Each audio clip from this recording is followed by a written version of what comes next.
കഷ്ടപ്പാടിന്റെ വില. ഹലോ, പലപ്പോഴും നമ്മൾ എന്തെങ്കിലും പറയാൻ കേൾക്കുന്നവർക്ക് ചിലപ്പോൾ ഇച്ചിരി വിഷമമായിരിക്കും. നിങ്ങൾ വെറുതെ ഇരുന്ന കുഴപ്പമാണെന്നും അധ്വാനിക്കണമെന്നും വെറുതെ പിള്ളേരെ കളിക്കൊണ്ടിരുന്ന രക്ഷപ്പെടത്തില്ലെന്നൊക്കെ പറയുന്നത് കേൾക്കുമ്പോൾ ചിലർക്കെങ്കിലും അത് അവരെ ഇങ്ങനെ കുത്തുന്നതായിട്ട് തോന്നും. എന്തുകൊണ്ടാണ് പറയുന്നത് ചോദിച്ചാൽ, ഈ സത്യം മനസ്സിലാക്കിയ ഒരാളെ സംബന്ധിച്ച് ഇത് വിളിച്ചു പറയാനിരുന്നു കഴിഞ്ഞാൽ വല്ലാത്തൊരു പ്രതിസന്ധിയാണ്, ഒരു സമ്മർദ്ദം. ഞാൻ പറഞ്ഞത് മനസ്സിലായോ? ഈ സമ്മർദ്ദം നമ്മൾ പുറത്തോട്ട് പറഞ്ഞാൽ ഇത് തീരും. കുറെ പേർക്ക് പറയുമ്പോൾ ഒരു ആശ്വാസമാണ്. കാര്യം ഇവര് ഈ വഴി കൂടെ പോയാൽ അവിടെ എത്തത്തില്ല നമുക്ക് ഉറപ്പാണ്.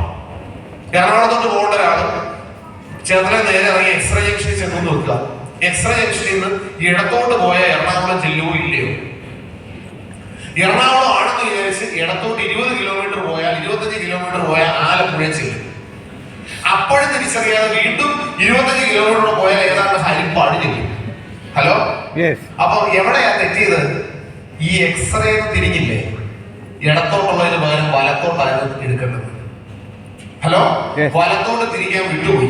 ആരൊക്കെയോ പറഞ്ഞു എറണാകുളം വലത്തോട്ടാണ്. അതും പറഞ്ഞ് ഞാൻ പണ്ട് വരെ പോയിട്ടുള്ളത് നീ എന്നെ പഠിപ്പിക്കാൻ വരണ്ട. ഇപ്പൊ എവിടെ നിൽക്കുന്നത്? അങ്ങാറോളക്കര ജംഗ്ഷൻ നിൽപ്പുണ്ട് ഹരിപ്പാട്.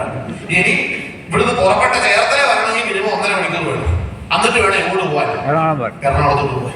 മുമ്പേ പോയി പണി കിട്ടിയ അനുഭവം കിട്ടിയ ആരെങ്കിലും പറയുമ്പോൾ ഇത് മനസ്സിലാക്കാനുള്ള ഒരു മഹാമനസ്കത കാണിക്കുന്ന ആളുകൾ സത്യത്തിൽ വഴിതെറ്റൽ ജീവിതത്തിൽ കുറയും. ഈ ബിസിനസ്സിൽ അങ്ങനെ ഒരു ഓപ്പർച്യൂണിറ്റി ഉണ്ട്.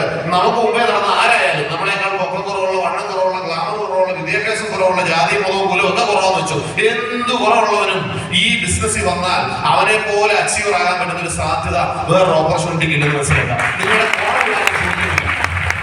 നിങ്ങളുടെ കുറവുകൾ ആരും ചോദിക്കുന്നില്ല. നിങ്ങൾക്ക് എന്തുമാത്രം വളരാൻ ആഗ്രഹം ഉണ്ടെന്ന് ചോദിക്കുന്നു.